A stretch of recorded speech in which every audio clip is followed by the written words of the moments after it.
చేసుకొని గృహాలలో ఆరాధన ప్రారంభం చేద్దాం. మహాఘనుడు మహోన్నతుడైన మా దేవ, మీ పరిశుద్ధ పాదములు వందనములు స్తోత్రాలు చెల్లిస్తున్నాను తండ్రి.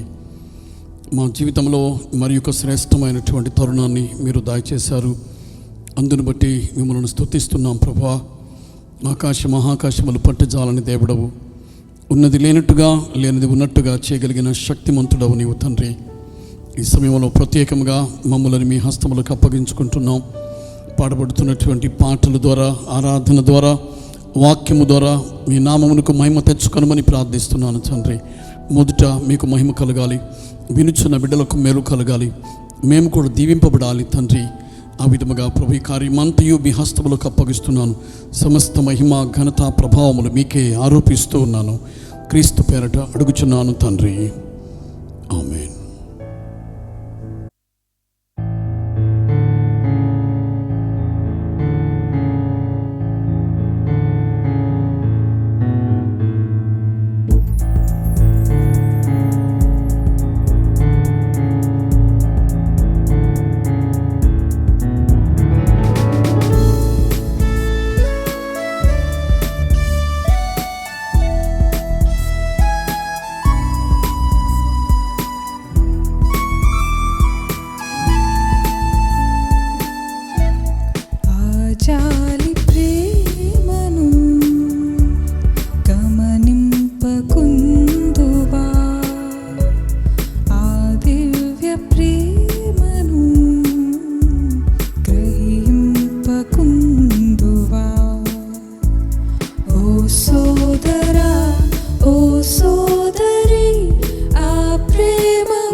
హృదయ కారమందు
స్తుతించి పాడేదం స్తుతుల స్తోత్రార్హుడా. ఉత్సాహించి పాడేదం ఉదయ సాయంత్రము. స్తుతుల సింహాసనం మీదాసీనుడా. స్తుతుల సింహాసనం మీదాసీనుడా. మా స్తుతి ఆరాధన నీకే చెల్లింతుము. మా స్తుతి ఆరాధన నీకే చెల్లింతుము. స్తుతించి పాడేదం స్తుతుల స్తోత్రార్హుడా. ఉత్సాహించి పాడేదం ఉదయ సాయంత్రము.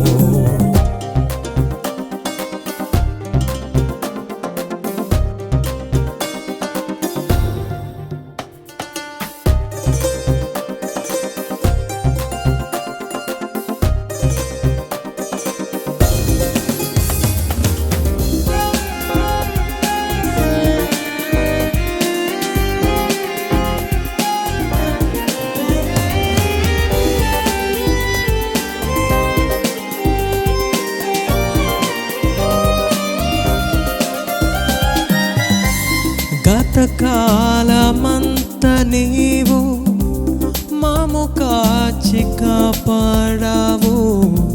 వ్యతలన్నీ తీర్చావు. గతకాలమంత నీవు మాము కాచి కాపాడావు. వ్యతలన్నీ తీర్చావు. గతిలేని మాపై నీవు మితిలేని ప్రేమ చూపి.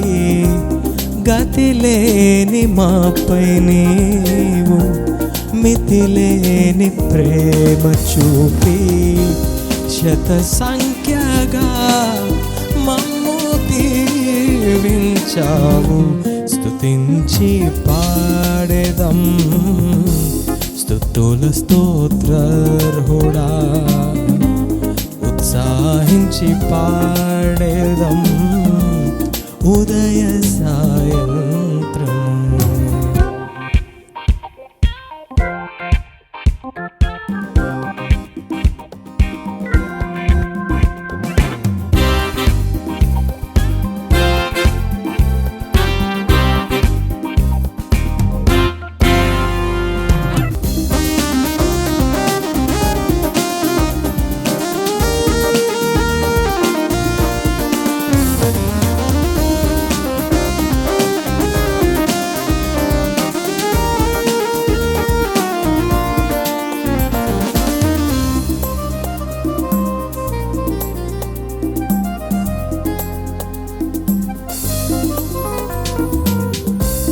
కరుణా కటాక్షములను కిరీటములుగాను ఉంచావు మా తలపై.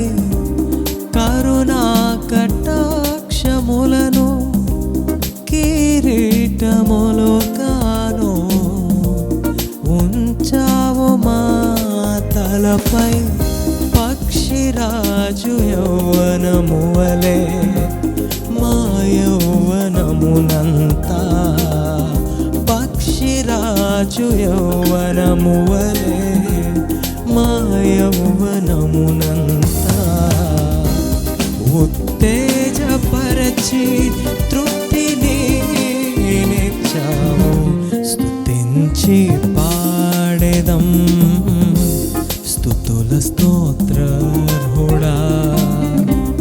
ఉత్సాహించి పాడేదం ఉదయ సాయంత్రము. స్తుతుల సింహాసనం మీదాసీనుడా. స్తుతుల సింహాసనం మీదాసీనుడా. స్తుతి ఆరాధన నీకే చెల్లింతుము. స్తుతి ఆరాధన నీకే చెల్లింతుము. స్తుతించి పాడేదం స్తుతుల స్తోత్రుడా, ఉత్సాహించి పాడేదం ఉదయ సాయంత్రము.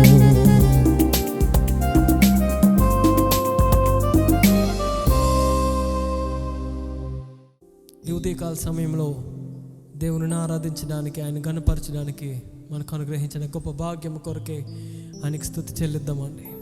ఈరోజు ఎంతమంది సంతోషంగా ఉన్నారు? ఎంతమందికి నిజమైన ఆనందం ఉన్నది? సంతోషము ఆనందము అంటే ఇంట్లో ఏమున్నవి దాన్ని బట్టి సంతోషం వస్తుందా? ఏవి లేవు దాన్ని బట్టి కొన్నిసార్లు బాధ అనిపిస్తుందా? ఇంట్లో ఏ శ్రమలు ఉన్నాయో దాన్ని బట్టి కొన్నిసార్లు ఎలా సంతోషంగా ఉండాలండి అని ఒకవేళ ఎప్పుడన్నా ప్రశ్న మీకు వచ్చిందా?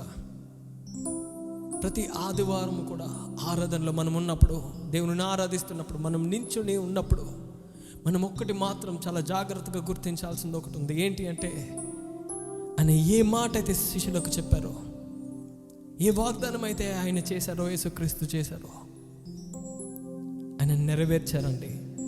ఆయన ఇచ్చిన మాటను తప్పకుండా ఆయన నెరవేర్చిన రోజు ఇది, పునరుద్ధాన దినము.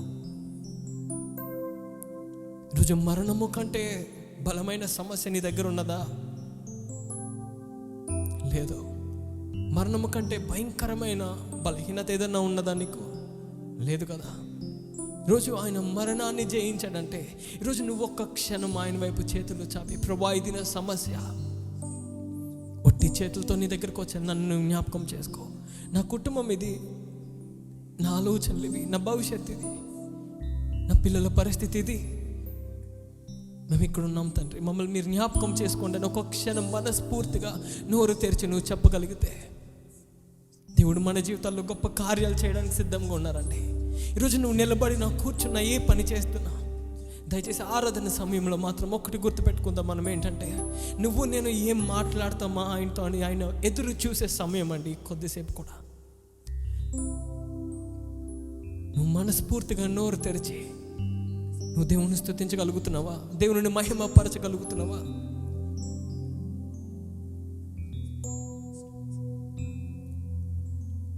ఏమిచ్చి ఆయన రుణం మనం తీసుకోగలమండి? ఏమివ్వలేము.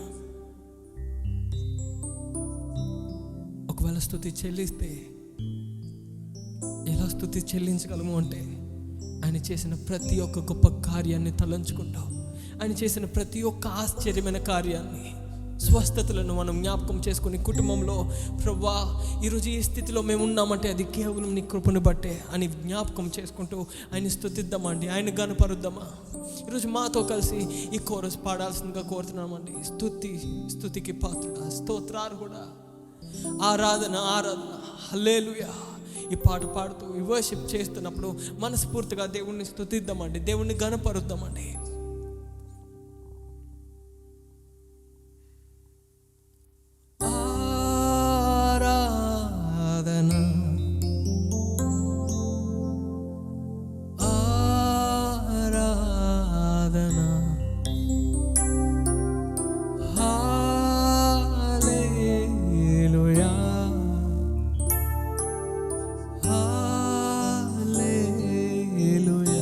అందరూ కలిసి పాడదాం. ఆరాధన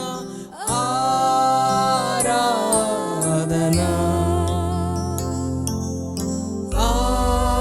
ఆరాధన, హల్లెలూయా హల్లెలూయా హల్లెలూయా.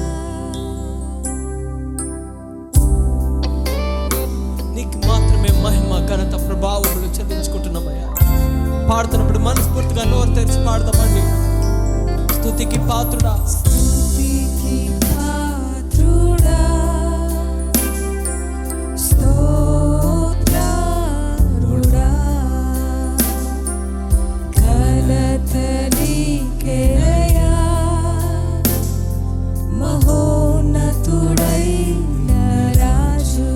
స్తుతికి పాత్రుడా, స్తుతికి పాత్రుడా, స్తోత్రుడా, ఘనత నీకేనయ్యా, ఘనత నీకేనయ్యా, మహోన్నతుడైన రాజు. ప్రతి ఒక్కరు రెండు చేతులు పైకెత్తి ఆరాధన, ఆరాధన నీకే మహిమ, ఆరాధన హల్లెలూయా, హల్లెలూయా, హల్లెలూయా. మరొకసారి ఆరాధన, ఆరాధన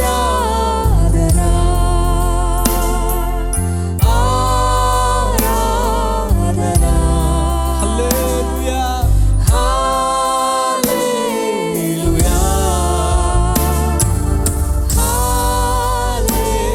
హల్లెలూయా. సదా పాడుదా, సదా పాడెదా నా యేసుకే ఆరాధన. స్తుతి పాడుచు కొనసాగెదా జీవితాంతము.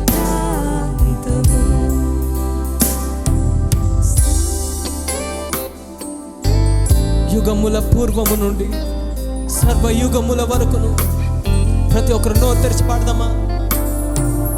యుగముల పూర్వము నుండి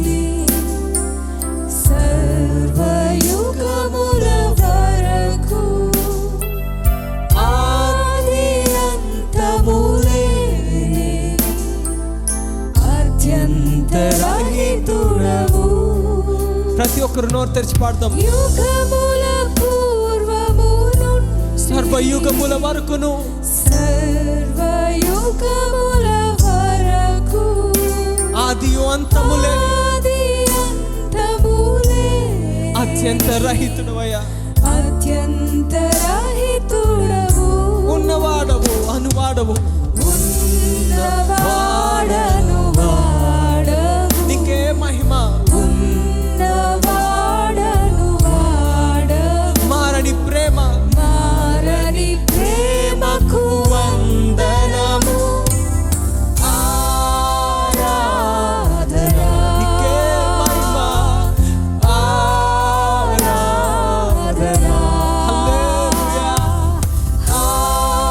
హల్లెలూయా, హల్లెలూయా. సదా పాడదా, సదా పాడెదా నా యేసుకే ఆరాధన. స్తుతి పాడుచు కొనసాగెదా జీవితాంతము.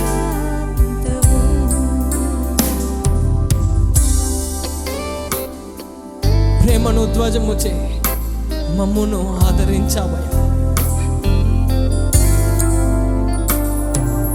ప్రేమను ధ్వజము చే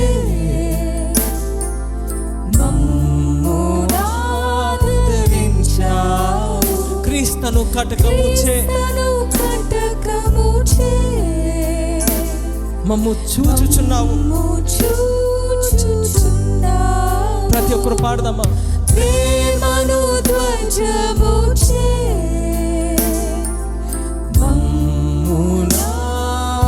మమ్మునాదరించావు. క్రీస్తును కటకము చే మమ్ము చూచుచున్నావు. యేసునందున్న యేసునందున్న మమ్ములను, యేసునందున్న మమ్ములను నూతన సృష్టిగా చేసావయ్యా.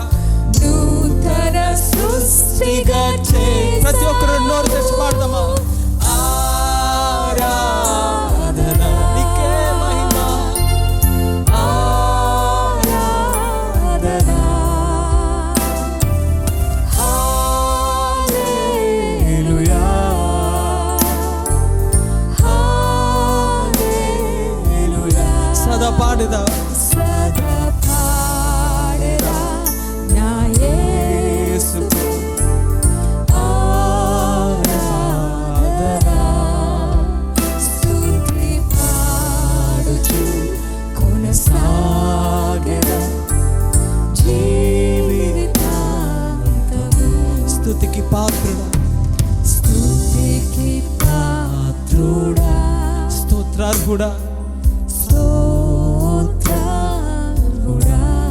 నీకేనయ్యా, ఘనత నీకేనయ్యా,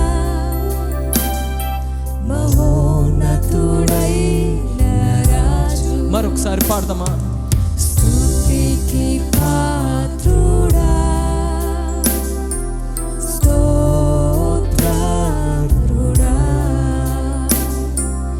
ఘనత నీకేనయ్యా,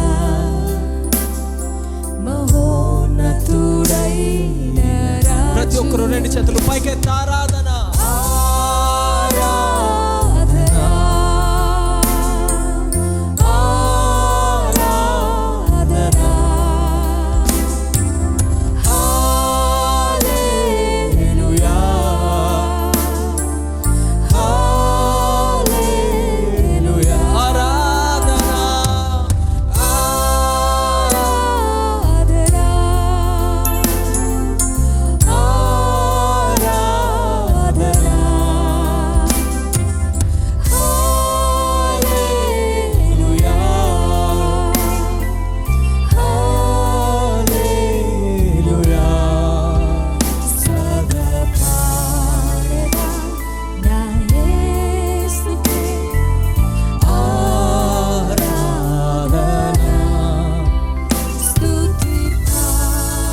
కొనసాగెదను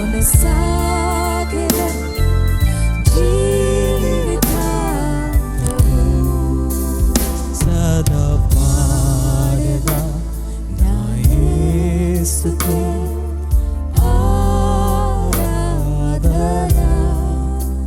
స్తుతి పాడుచు కొనసాగెదను జీవితాంతము. ప్రతి ఒక్కరు రెండు చేతులు పైకి ఒక క్షణం దేవుడిని ఆరాధిద్దామండి. ఆయన స్తుతిద్దాము, ఆయన గణపరుద్దాము. Guard your steps when you go to the house of the God. నువ్వు దేవుని సన్నిధానంలోకి వెళ్ళినప్పుడు నీ నడకను సరి చేసుకోమని అన్నాడండి సొలొమోను. వెళ్ళిన తర్వాత కాదు మనం సరి చేసుకునేది, కొన్నిసార్లు వెళ్ళక ముందే మన జీవితాల్లో మనం సరి చేసుకుని, ప్రభువా నీ దగ్గరికి నేను వస్తున్నాను, నా జీవితాన్ని సమర్పించుకుంటున్నాను, నేను ప్రిపేర్డ్గా నీ దగ్గరికి వస్తున్నాను, సిద్ధపడి నీ దగ్గరికి వచ్చాను ప్రభువా, సిద్ధపడకుండా నీ దగ్గరికి రాలేదని చెప్తున్నాడు సొలొమోను. అటు రీతిగా మనం దేవుణ్ణి ఆరాధిద్దామా అంటే, God your steps when you go to the house of God. Go near to listen rather than to offer the sacrifice of the foods. ఏదో దేవునికి అర్పించాలి, ఏదో కానుక వేయాలి, ఏదో చేయాలి, వెళ్ళాలి కదా అని కాదండి. ఈరోజు దేవుణ్ణి ఆరాధిద్దాం. ఎందుకంటే ఆయన ఇచ్చిన మాట ఆయన నెరవేర్చుకున్నాడు. మరణమును జయించిన వ్యక్తి మృత్యుంజయుడు. ఈరోజు ఆయనను ఆరాధించే సమయంలో మనస్ఫూర్తిగా రెండు చేతులు పైకి చాపి, ప్రభువా నీ ఒక్కడివే నమ్మదగిన వాడువు, నా సమస్య నువ్వు ఒక్కడివే పరిష్కరించగలిగే దేవుడు, ఈరోజు నా బలహీనత నువ్వు ఒక్కడివే ఎరిగిన దేవుడు. నా కుటుంబస్తులు పట్టించుకోకపోవచ్చు ప్రభువా, ఈరోజు నా ఒట్టి చేతులు నీ హస్తంలో పెడుతున్నానయ్యా. నన్ను సృష్టించిన దేవుడు, నన్ను నిర్మించిన దేవుడు, నాకు ఎక్కడ బలహీనత ఉందో, నా హృదయంలో ఎక్కడ వేదన ఉందో చూడగలిగేవాడు నీ ఒక్కడివేనయ్యా.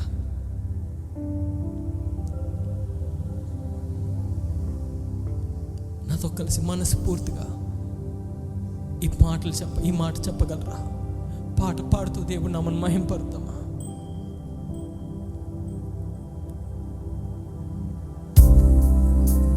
సదా పాడెదా నా యేసుకు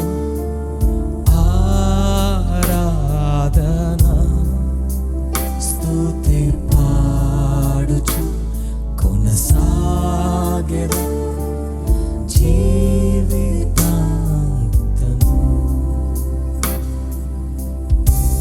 సర్వచిత్తంబు నీవేనయ్యా, సర్వచిత్తంబు నీదేనయ్యా, స్వరూపమిచ్చు కుమ్మరి. నువ్వున్న స్థలములోనే ఈ మాట చెప్తావా? చిత్తంబు నీదేనయ్యా, స్వరూపమిచ్చు కుమ్మరి. సారే పైనున్న మంటినయ్యా, సరి అయిన పాత్రం చేయుమయ్యా.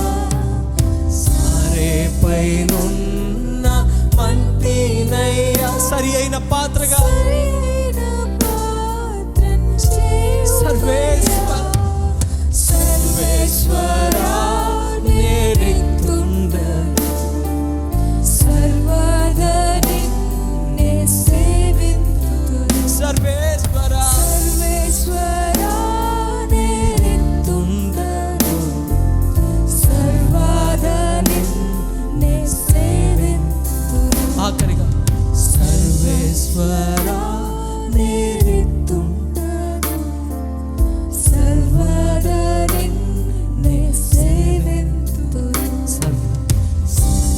సర్వచిత్తంబు నీదేనయ్యా, స్వరూపమే చూకుమారిని. సర్వచిత్తంబు నీదేనయ్యా, స్వరూపమే చూకుమారిని. నీ చేతుల్లో ఉన్న సమస్య, బలహీనత, భారము సమస్తమును ఆయనకు ఇవ్వగలవా ఈరోజు? నా చిత్తము కాదు, నీ చిత్తము నా జీవితంలో జరిగించు ప్రభువా. నా పిల్లల జీవితంలో జరిగించు. వారి భవిష్యత్తును నువ్వు ఎరిగిన దేవుడు. నా భర్త జీవితంలో నీ చిత్తము నెరవేర్చు. నా భార్య జీవితంలో నీ చిత్తం నెరవేర్చు. నా కుటుంబం అంతయు కూడా మా భవిష్యత్తును మీ చేతుల్లో పెడుతున్నాం ప్రభా. నీ ప్రణాళిక ఏదైతే ఉందో అది నెరవేర్చుకో. నీ నామ మహిమార్థమై మేము జీవించగలిగే కృపను దయచేయి. మేము ఇంటిలో ఉన్నా, బయటకు వెళ్ళినా, మేము ఏ స్థలంలో ఉన్నా నీ కొరకు బ్రతకగలిగే కృపను మా అందరికీ దయచేయి. ఈరోజు నిలబడి ప్రభా నిన్ను ఆరాధించే భాగ్యమును మాకు దయచేసినందుకు నీకు స్తోత్రాలు. ఆఖరి క్షణం వరకు మేము మా జీవితాలు, మేము మా కుటుంబాలు నీ సన్నిధానంలో ఒక బలమైన సాక్షులుగా మమ్మల్ని నిలవబెట్టండి. మేలు చేసి మహిం పొందండి. ఈ ఆరాధన సమయం అంతయు కూడా నేను మీరు మా మాట, మా స్వరము విన్నందుకు మీకు స్తోత్రాలు. ఇప్పుడు మీరు మాతో మాట్లాడే సమయం ప్రభా. వినగలిగే చెవులు, గ్రహించే జ్ఞానమును మాకు అందరికీ దయచేయండి. మేలు చేసి మహిం పొందండి. మిగిలిన సమయం అంతా నీ చేతులకు అప్పగించుకుంటూ ఇచ్చిన ప్రార్థన యేసయ్య పేరిట అడిగి వేడుకొనిచున్నాం తండ్రి. అందరూ చెప్దాం ఆమేన్.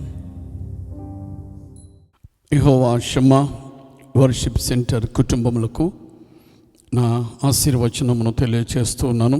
దేవుని బిడలారా, మరి ఒకసారి శ్రేష్టమైనటువంటి దేవుని వాక్యముతో మీ మధ్యకు రావడానికి ప్రభువు నాకు అనుగ్రహించిన శ్రేష్టమైన ఈ ధన్యతను బట్టి నేను దేవుని మనసారా స్తుతిస్తున్నాను. మీకు నా ప్రత్యేకమైన అభినందనలు తెలియచేస్తున్నాను.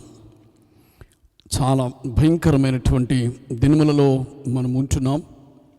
అయినప్పటికీ కూడా మనలను ఆదరించగలిగినది దేవుని యొక్క వాక్యం ఒక్కటే. మనలను ధైర్యపరచగలిగినది, మనలను ప్రోత్సహించగలిగినది, మనలను జీవింపచేయగలిగినది, మనలను స్వస్థపరచగలిగినది, మనలను నడిపించగలిగినది, మనకు ధైర్యాన్ని కలిగించగలిగినది, శక్తి కలిగినటువంటి దేవుని యొక్క మాట ఒక్కటే అని మరి ఒకసారి ఈ సమయంలో మీకు తెలియచేయడానికి దేవుని సేవకునిగా నేను సంతోషిస్తూ ఉన్నాను. దేవుని బిడ్డలారా, పరిశుద్ధ గ్రంథములో నుండి ఒక శ్రేష్టమైన వాక్య భాగమును మీ ముందుంచాలని ఈ దినమున నేను ప్రేరేపించబడ్డాను. దయచేసి పరిశుద్ధ గ్రంథములు అందరూ తెరచి యోబు గ్రంథము 1వ అధ్యాయం కొన్ని వచనములను జాగ్రత్తగా మీరు గమనించాలని ప్రభు పేరిట నేను కోరుతున్నాను. దయచేసి నేను చదువుతున్నాను, జాగ్రత్తగా వినాలని కోరుతున్నాను. 1వ వచనము. ఊజు దేశమందు యోబు అను ఒక మనుష్యుడుండెను. అతడు యథార్థవర్తనుడును న్యాయవంతుడునై దేవుని యందు భయభక్తులు కలిగి చెడుతనము విసర్జించినవాడు. తరువాత 9-10 వచనాలు చదువుతున్నాను. భూమి మీద అతని వంటి వాడెవడును లేడు. 8వ వచనము చివరి భాగం. అని అడుగగా అపవాది, యోబు ఊరకయ్యే దేవుని యందు భయభక్తులు కలవాడాయిన. 10వ వచనం. నీవు అతనికిని అతని ఇంటి వారికిని అతనికి కలిగిన సమస్తమునకును చుట్టూ కంచె వేసితివి కదా.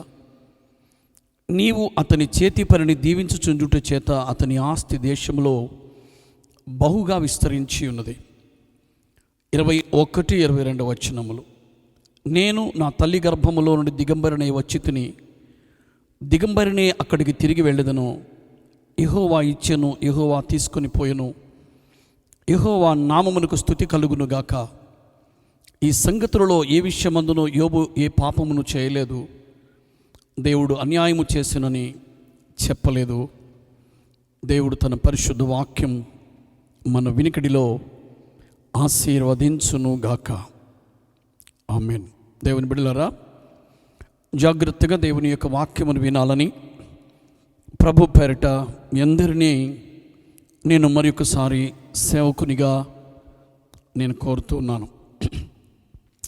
ఈ శ్రేష్టమైనటువంటి గ్రంథం, బైబిల్ గ్రంథంలో 66 శ్రేష్టమైన పుస్తకములు ఉన్నాయి. ఈ 66 పుస్తకాలలో బైబిల్ క్రమ ప్రకారము ఉంచాలి గనుక ఆదికాండం అనే పుస్తకాన్ని మొట్టమొదటిగా ఆ క్రమములో దానిని పెట్టడం జరిగింది. కానీ 66 గ్రంథాలలో మొట్టమొదటిగా పరిశుద్ధాత్మ దేవుడు ఈ శ్రేష్టమైనటువంటి పరిశుద్ధ లేఖనములను భూమి మీదకు మనకు అందించడానికి ఆయన ప్రారంభించినప్పుడు ఆయన చేసిన సృష్టిని గురించి వ్రాయుటకు ఆయన ప్రారంభించలేదు, ఆయన వ్రాయించను లేదు. కానీ ఆయన వ్రాయుటకు లేక వ్రాయించుటకు ప్రారంభం చేసినటువంటి ఒక అద్భుతమైన శ్రేష్టమైనటువంటి పుస్తకం ఏది అంటే ఇప్పుడు చదివినటువంటి యోబు గ్రంథమే. ఎందుకు యోబు గ్రంథాన్ని మొట్టమొదటిగా వ్రాయవలసినటువంటి అవసరత కలిగిందో 1-2 మాటలు నేను మీకు జ్ఞాపకం చేస్తున్నాను, జాగ్రత్తగా వినాలని కోరుతున్నాను. దేవునికి కావలసినటువంటి శ్రేష్టమైనటువంటి అనుభవం. ఆయన చాలా ఆస్తి కలిగినటువంటి వాడు, ఐశ్వర్యం కలిగినటువంటి వాడు. ఆస్తిని ఐశ్వర్యాన్ని ముందుకు తీసుకొని వచ్చినట్లుగా మనం చూడం. ఒక వ్యక్తి యొక్క తన విద్యను గురించి కానీ, లేక జ్ఞానమును గురించి కానీ, లేక అతని తెలివితేటలను గురించి కానీ, అతని ఐశ్వర్యమును గురించి కానీ, అతని పలుకుబడిని గురించి కానీ ఏమాత్రము కూడా ఆయన వ్రాయుటకు ఇష్టపడినటువంటి వాడు కాదు. మనము ఎవరినైనా ఒక వ్యక్తిని గురించి మాట్లాడుతూ ఉన్నప్పుడు అడిగినప్పుడు ఆయన చాలా ఐశ్వర్యవంతుడండి, లేక సౌందర్యవంతుడండి, చాలా విద్యావంతుడు, మహాజ్ఞాని, చాలా ఇన్ఫ్లుయెన్స్ కలిగినటువంటి వాడు అని ఆ వ్యక్తి యొక్క గొప్పతనమును మనము వర్ణిస్తూ ఉంటాం, మొట్టమొదటిగా పెడుతూ ఉంటాం. అయితే దేవునికి అవన్నీ కావలసినవి కావు, అవన్నీ సెకండరీ. ఒకవేళ అవన్నీ కలిగినప్పటికీ కూడా దేవునికి అవన్నీ అవసరం లేదు. మరి దేవునికి కావలసిన శ్రేష్టమైనటువంటి అనుభవం ఏమిటి అంటే, ప్రారంభము నుండి ఒక దైవ భక్తి కలిగినటువంటి వ్యక్తి కొరకు ఆయన వెతుకుతూ వస్తున్నాడండి. ఇది చాలా అద్భుతమైనటువంటి సంగతి. God has been looking for a godly man. దైవ భక్తి కలిగినటువంటి వ్యక్తులు కావాలి దేవునికి. అతడు బైబిలు పండితుడా అక్కర్లేదు ఆయనకు, మహాజ్ఞానం కలిగిన వాడా అక్కర్లేదు ఆయనకి. కానీ ఒక శ్రేష్టమైనటువంటి భక్తి అనేది చాలా విలువ కలిగినది. భక్తి కలిగినటువంటి వారు ఎక్కడైనా ఉన్నారా అని వెతుకుతూ వస్తున్నారండి. ప్రారంభము నుండి ఈరోజు వరకు 20వ శతాబ్దము వరకు ఆయన వెతుకుచూ ఉండేది దేని కొరకు అంటే ఒక శ్రేష్టమైన భక్తి కలిగినటువంటి వ్యక్తి కొరకు, భక్తి కలిగినటువంటి కుటుంబము కొరకు కూడా ఇది చాలా అవసరమైనటువంటి అనుభవం అని మనకు ఖచ్చితంగా అర్థమవుతుంది. అందుకే యోబు గ్రంథాన్ని అన్నిటికంటే ముందుగా వ్రాయవలసినటువంటి అవసరత కలిగింది. ఆ దినములలో బైబిల్ గ్రంథము లేదు, చదివి ధైర్యపడడానికి, భక్తిని నేర్చుకోవడానికి, ప్రార్థన చేయడానికి. బహుశా ప్రార్థన చేసేవారు కూడా లేరు ప్రార్థన నేర్చుకొనడానికి. బైబిల్ పుస్తకములు కూడా ఎక్కడ లేవు ఆ పుస్తకాలు చదివి ధైర్యపరచబడడానికి, ప్రోత్సహింపబడడానికి. ఇవన్నీ లేని కాలంలో యోబు ఏ విధముగా ఈ శ్రేష్టమైనటువంటి భక్తి జీవితమును కలిగిన వాడుగా ఉన్నారు అనేది ఇది నిజంగా ఆశ్చర్యకరమైనటువంటి సంగతి. హనోకు కాలంలో కూడా దేవుడు వెతుకుతూ వచ్చారండి భక్తి కలిగినటువంటి వ్యక్తి కొరకు. నోవహు కాలములో భక్తి కలిగినటువంటి వ్యక్తి కొరకు ఆయన చూచారండి.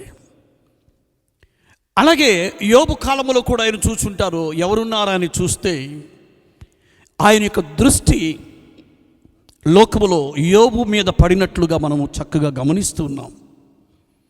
నిజం, ఆయనను ఒక్కసారి మనము జ్ఞాపకం చేసుకోగలిగితే ఆయనలో ఉన్న ఆ శ్రేష్టమైనటువంటి అనుభవం మనము ఆ మొదటి వచనాన్ని జాగ్రత్తగా గమనించి చూస్తూ ఉన్నప్పుడు దేవుని యొక్క హృదయములో ఉన్నటువంటి అభిలాష అంతయు కనబడుతున్నదండి. ఆ మొదటి వచనంలో అతని యొక్క కుటుంబ వివరాలు కానీ, ఆస్తి వివరాలు కానీ 2-3 వచనాల్లో పెట్టారు. అంటే అవి ప్రధానమైనవి కాదు అన్న సంగతి ఖచ్చితంగా అర్థమవుతుంది. మరి ఏది మానవుని యొక్క జీవితంలో ప్రధానమైనది అంటే దైవ భక్తి అనేది చాలా శ్రేష్టమైనది అని అర్థమవుతుంది.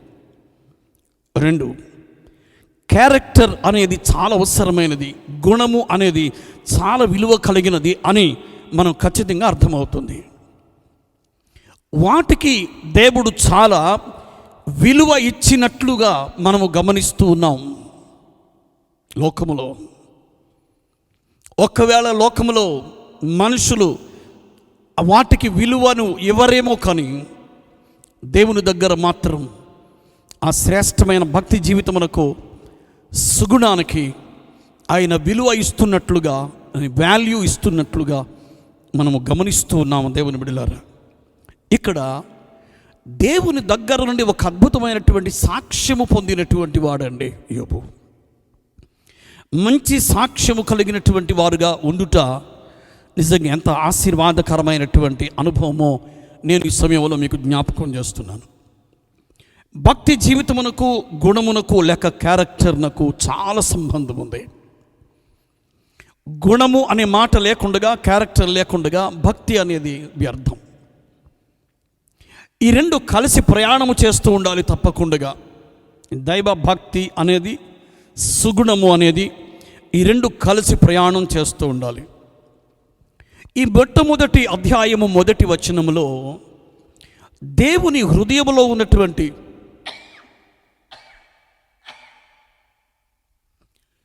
అభిలాషను మనము చూడగలుగుతున్నామండి. ఏంటి దేవుని హృదయములో ఉన్న శ్రేష్టమైనటువంటి అభిలాష, ఆలోచన? యోబు యొక్క అనుభవాలను ఇక్కడ జ్ఞాపకం చేస్తున్నాడు. అతడు యథార్థవర్తనుడు, న్యాయవంతుడు, దేవుని యందు భయభక్తులు కలిగినటువంటి వాడు, చెడుతనమును విసర్జించినవాడు. ఆ దినాలలో ప్రోత్సహించువారు ఎవ్వరూ లేని కాలంలో ఈ యథార్థత అనేది ఎలాగున ఆయన తన జీవితంలో అలవర్చుకున్నారో నిజంగా. న్యాయవంతుడు అనే మాట ఎంత చక్కగా ఆయన అలవాటు చేసుకున్నారో, భయభక్తులు కలిగినటువంటి అనుభవం అనే మాట ఎంత విలువ కలిగినదో, చెడుతనమును అసహించుకొనుట అనే మాట ఎంత శ్రేష్టమైనదో. 4 శ్రేష్టమైనటువంటి లక్షణములు ఇక్కడ కనబడుతున్నాయండి. యథార్థత ఎంత శ్రేష్టమైనటువంటి మాట. యోబు యొక్క జీవితంలో అసలు ఎక్కడ నుండి నేర్చుకున్నారో ఈయన. యథార్థత అనేది ఎంత విలువ కలిగినటువంటి మాట అండి. యథార్థవంతులను ఆయన వర్ధిల్ల చేయును అని చెప్తుందండి బైబిల్ గ్రంథము. యథార్థవంతుల ప్రార్థన ఆయనకు ఆనందకరము అంటాడండి సామెతలు గ్రంథకర్తగా. యథార్థవంతులకు ఆయన ఏ మేలును చేయక మానడు అని ఉందండి బైబిల్ గ్రంథములో. యథార్థవంతులను బలపరచుటకై ఆయన కనుదృష్టి లోకమందంతటా సంచారము చేయుచున్నది అని ఉన్నది అండి బైబిల్ గ్రంథములో. ఎంత శ్రేష్టమైనటువంటి అనుభవాలు ఆయన జీవితంలో కనబడుతున్నాయో ఈ దినాన్ని. ఇక న్యాయము అనేది కనపడనటువంటి కాలం ఈ కాలంలో. ఎక్కడ చూసినా అన్యాయం అనేది పెరిగిపోతున్నటువంటి దినములు. మోసము అనే మాట మాత్రమే ఈ దినాలలో ప్రతి చోట కూడా చూడగలుగుతున్నాం. కానీ మనకు ఈ దినాన్ని బైబిల్ గ్రంథం ఈ దినాన్ని ఒక భక్తుని యొక్క జీవిత చరిత్రలో న్యాయవంతుడుగా ఉన్నటువంటి ఆ శ్రేష్టమైనటువంటి అనుభవాన్ని ఇక్కడ మనకు జ్ఞాపకం చేస్తున్నాడు. తరువాత దేవుని యందు భయభక్తులు కలిగిన వాడు అనే మాట, రెండు మాటలు కలిపి ఒకే మాటగా జతగా చేశాడు. భయము, భక్తి. భక్తి కలిగినటువంటి వాని యొక్క జీవితంలో భయం ఉండాలి. భయము కలిగినటువంటి వాని జీవితంలో భక్తి ఉండాలి. మీరు గమనించండి, ఈ రెంటిలో ఏదో ఒకటే కనపడుతుంది మానవుని యొక్క జీవితంలోనండి. దేవుడు అంటే ఒకవేళ నిజంగా కానీ భక్తి కానీ ఉన్నట్లయితే పాపమును కూడా చేయడానికి భయపడుతూ ఉండాలి. కానీ దేవుడంటే భక్తి కలిగిన వానిగా ఒకవేళ ఉండవచ్చునేమో, కానీ పాపం అంటే భయపడేవాడుగా కనిపించట్లేదు లోకంలో. జాగ్రత్త దేవుని బిడ్డలారా. నిజంగా దేవుడంటే భక్తి అనే మాట ఎప్పుడైతే మన జీవితంలో జ్ఞాపకం చేసుకుంటూ ఉన్నామో వెంటనే మనము భయము అనేది కూడా మన జీవితం మనకు కావాలి. ఎందుకు తెలుసా? దేవుడు అనే మాట అసలు జ్ఞాపకం చేసుకుంటూ ఉండగానే ఆయన పరిశుద్ధుడు అనే మాట మనము మర్చిపోకూడదండి. దయచేసి దేవుని వాక్యములో నేను పరిశుద్ధుడును కనుక మీరును పరిశుద్ధులై ఉండవలెను అనే మాట మనకు దేవుని యొక్క గ్రంథము జ్ఞాపకం చేస్తుంది. దేవుని బిడ్డలారా, ఆ దేవుని యొక్క మాట, దేవుడు అనే మాటను గుర్తు చేసుకుంటున్నప్పుడల్లా మనం చాలా భయపడుతూ, భయమునుంది, పాపము చేయకూడి అని ఉంది పరిశుద్ధ గ్రంథంలో. యథార్థవర్తనుడు ఎప్పుడైతే ఉన్నాడో, న్యాయవంతుడుగా ఎప్పుడైతే ఉన్నాడో, దేవుని యందు భయభక్తులు కలిగినటువంటి వాడుగా ఎప్పుడైతే ఉన్నాడో, దేవుని బిడ్డలారా, నిజమే ఆ భయము భక్తి రెండు కలిసి ప్రయాణం చేస్తున్నాయండి. భక్తి కలిగినటువంటి ఆ స్థానంలో భయము కూడా ఉన్నట్లయితే, భయపడుతూ ఉన్నప్పుడు భక్తి కానీ ఉన్నట్లయితే నిజంగా ఆ జీవితమునకు వచ్చే ఆశీర్వాదము అద్భుతమైనది. ఆ తర్వాత అంటాడు, చెడుతనమును విసర్జించినటువంటి వాడుగా ఉండుట. ఏదైనా పాపమును చూచినప్పుడు ఆ పాపమును అసహించుకొనుట అనేది ఎంత విలువైన శ్రేష్టమైనటువంటి కార్యం అండి. పాపమును ప్రేమించకుండా,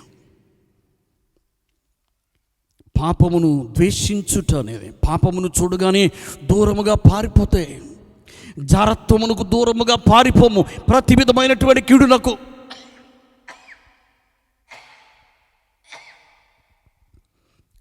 దూరముగా పారిపో అంటాడు. నిజమైన దేవుని బిడ్డలారా, పాపమునకు దూరముగా పారిపోగలిగినటువంటి అనుభవాన్ని కానీ నిజముగా మన జీవితంలో కలిగి ఉన్నట్లయితే అద్భుతమైనటువంటి ఆశీర్వాదము నిజంగా మనం పొందగలం. ఇటువంటి అనుభవములన్నీ మనము యోబు యొక్క జీవితంలో చూడగలుగుతున్నామండి. మంచి వ్యక్తి కావాలి దేవునికి. ఇంకా నేను ముందుకు వెళ్తున్నాను.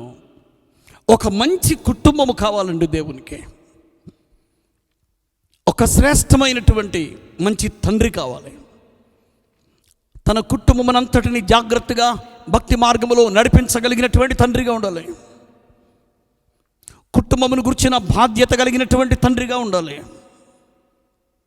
ఇటువంటి తండ్రి కొరకు, ఇటువంటి వ్యక్తి కొరకు, ఇటువంటి దైవభక్తి కలిగిన వారి కొరకు దేవుడు ఎంత చూస్తున్నాడండి. ఆయన ఈరోజు వరకు దైవభక్తి కలిగినటువంటి, దైవభక్తి జీవితంలో నడిపించగలిగినటువంటి తండ్రిగా ఉండాలి. ఎందుకు తెలుసా? కుటుంబమే ఈ దినాన్ని సంఘమునకు, సమాజమునకు ఒక చక్కని శ్రేష్టమైనటువంటి మాదిరి. కుటుంబంతోని పరిచర్య అనేది ప్రారంభించబడుతుంది. Ministry starts with family.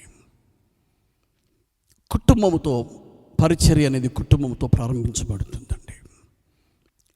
మన కుటుంబం లోకమునకు చక్కని శ్రేష్టమైనటువంటి మాదిరి కలిగినటువంటి కుటుంబముగా ఉండాలి. ఈ శ్రేష్టమైనటువంటి లక్షణములన్నీ యోబు యొక్క జీవితంలో కనబడ్డాయండి. అందుకే యోబు కనపడిన తరువాత యోబు గ్రంథాన్ని వ్రాయడానికి పరిశుద్ధాత్మ దేవుడు ఎవరినో భక్తుని ప్రేరేపించారండి. ఆయన బహుశా మోషే అని చాలామంది భక్తుల యొక్క అభిప్రాయం. సరే, ఎవరైనా ఉండొచ్చు, కానీ ఏమండి ఆ శ్రేష్టమైనటువంటి భక్తుని యొక్క జీవితమును ఒకసారి మనం జ్ఞాపకం చేసుకుంటున్నప్పుడు అది ఎంత వాస్తవికమైనటువంటి సంగతులు ఆయన జీవితంలో కనబడుతున్నాయో అనండి. దేవుని బిడ్డలారా, యోబు దేవునికి స్నేహితుడిగా ఉండి ఎప్పుడూ ఆయనను విడిచిపెట్టలేదండి.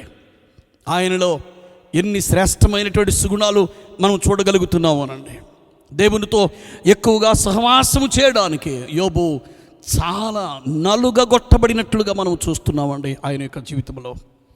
దేవుని యొక్క వాక్యము లోపలికి వెళుతుంటే 42వ అధ్యాయం యోబు గ్రంథము 1 నుండి 6 వచనాలు చదువుతుంటే, అతడు ధూళిలోను బూడిదలోను పడి నేను పశ్చాత్తాపపడుచున్నాను అంటాడండి. బూడిదలోను ధూళిలోను పడి నేను పశ్చాత్తాపపడుచున్నాను అంటాడు. నిజమే, యథార్థవంతునిగా దేవుని యొక్క వాక్యము మాట్లాడుతున్నా తన జీవితంలో మాత్రం తగ్గించుకున్నటువంటి వాడుగా కనబడుతున్నాడండి. నిజం. దేవుని బిడ్డలారా, భక్తుల యొక్క సంగతులు కొన్ని జ్ఞాపకం చేసుకుంటున్నప్పుడు యెషయా గ్రంథములో 6వ అధ్యాయములో కూడా ఆయన ఒప్పుకుంటాడండి. అయ్యో, నేను అపవిత్రమైన పెదవులు గలవాడను, అపవిత్రమైన జనుల మధ్య నివసించి తిని, అయ్యో నేను నశించి తిని అంటాడండి. ఒకవేళ దేవుని దగ్గర నిలబడినప్పటికీ కూడా ఆయన సన్నిధిలో, ఆయన చేతిలో పడుట భయంకరం. యథార్థవంతునిగా ఆయన సన్నిధిలో నిలబడుట చాలా కష్టమైనటువంటి సంగతి అండి. రోమీలకు రాసిన పత్రికలో 7వ అధ్యాయములో పౌలు భక్తుడు కూడా అంటాడు, నా శరీరమందు మంచిది ఏదియు నివసింపదని నేను ఎరుగుదును అంటాడు. నిజమే, నేను భక్తుడను భక్తురాలు అని అనుకొనడానికి మనము యోగ్యత కలిగినటువంటి వారము కాదండి. మనలో మంచి అనేది నివసింపదని నేను ఎరుగుదును అంటాడు. దేవుని బిడ్డలారా, ఎంత జాగ్రత్తగా ఉన్నప్పటికీ కూడా అపవాది ఎక్కడ నిన్ను వంచించి, ఏ స్థలములో నీ మీద అటాక్ చేసి, నీ మీద ఏ సమయంలో నిన్ను ఆ పాపములోనికి తీసుకుని వెళ్ళిపోవడానికి ప్రయత్నం చేస్తుందో తెలియదు. ప్రతి క్షణము దేవుని యొక్క సన్నిధిలో బహు జాగ్రత్తగా ఉండుట చాలా అవసరమని నేను జ్ఞాపకం చేస్తున్నానండి. ఇంకా యోబు యొక్క జీవితంలో ఆయన శ్రమలలో ప్రార్థన చేయటంలో శక్తిమంతుడయ్యాడండి. 4వది తన జీవితంలో బాధలు అతడు సహించిన కారణము చేత రెండంతలు ఆశీర్వాదమును పొందుకోగలిగాడండి. ఎన్ని శ్రేష్టమైన అనుభవాలు ఉన్నాయో. ఇంకొకటి, బాధను అనుభవించకపోతే అతడు ఆశీర్వాదము అనుభవించేవాడు కాదండి. ఈ దినాన్ని శ్రమ అనేది ఈ దినాన్ని తప్పక మనము ఎదుర్కొనవలసినటువంటి అనుభవం అని మరొకసారి నేను మీకు గుర్తు చేస్తున్నాను. ఈ శ్రమ అనేది ఒక శ్రేష్టమైనటువంటి అనుభవంలోనికి నడిపించగలిగినది అని నేను మరొకసారి జ్ఞాపకం చేస్తున్నాను. దేవుని బిడ్డలారా, యోబు పరిశోధించబడినటువంటి వాడు, యోబు పరీక్షింపబడినటువంటి వాడు. యోబు అనేకమైనటువంటి శ్రమలలో నుండి వెళుతున్నాడు. మీరు గమనించండి, మనము 2వ వచనం దగ్గరకు వచ్చేసరికి 2వ వచనాన్ని జాగ్రత్తగా చూడాలని ప్రభు పేరిట నేను కోరుతున్నానండి. 2వ వచనం 3వ వచనాన్ని మనము చూస్తున్నప్పుడు అక్కడ మనకు అర్థమవుతుందండి. అతనికి 7 కుమారులను 3 కుమార్తెలను కలిగిరి. 3వ వచనం. అతనికి 7,000 గొర్రెలను 3,000 ఒంటెలు 500 జతల ఎడ్లు 500 ఆడుగాడిదలను కలిగి బహుమంది పనివారును అతనికి ఆస్తిగా ఉండెను కనుక తూర్పు దిక్కు జనులందరిలో అతడే గొప్పవాడుగా ఉండెను. మొదటి వచనములో యోబును గురించి అద్భుతమైనటువంటి సాక్ష్యం. దేవుని చేత సాక్ష్యమును పొందుట ఎంత దీవెనకరమైనటువంటి సంగతి అండి. ఒక మనుషుడు మనలను మంచివాడు అని అనిపించుకున్నట్టు కంటే దేవుని చేత ఒక శ్రేష్టమైనటువంటి సాక్ష్యమును సంపాదించుట అది ఎంత విలువ కలిగినదో మొదటి వచనంలో అద్భుతమైన సాక్ష్యం. 2-3 వచనాలలో మనము గమనిస్తున్నాం. బిడ్డల యొక్క వివరం మాట్లాడుతున్నారు. 3వ వచనంలో ఆస్తి యొక్క వివరాలు మాట్లాడుతూ ఉన్నారు. ఆయన చాలా ఐశ్వర్యవంతుడు అని మనకు అర్థమవుతుంది. తూర్పు దిక్కు జనులందరిలో అతడు గొప్పవాడు అని మనకు చాలా స్పష్టముగా అర్థమవుతుంది. ఐశ్వర్యవంతుడై ఉండి దేవుని కలిగి ఉండుట ఎంత గొప్ప భాగ్యం అండి. నిజంగా ఐశ్వర్యము దేవుడు అనుగ్రహించినప్పటికీ కూడా దానిని లక్ష్య పెట్టకూడదని నేను మరొకసారిగా మీకు జ్ఞాపకం చేస్తున్నాను. దేవుని యొక్క వాక్యములో పరలోకములో ధనమును కూర్చుకొనుడి అని ఉంది పరిశుద్ధ గ్రంథములో. ఈ లోకములో ధనము అవసరమా? అవసరం కాదు అని మాట్లాడడం లేదు. డబ్బు కావాలి, కానీ ధనము వెనుక మనము వెళ్ళకూడదు. దయచేసి ఉగ్రత దినమందు ఆస్తి అక్కరకు రాదు అంటాడు. కొన్నిసార్లు డబ్బు మన ప్రాణములను నిలవబెట్టలేదు.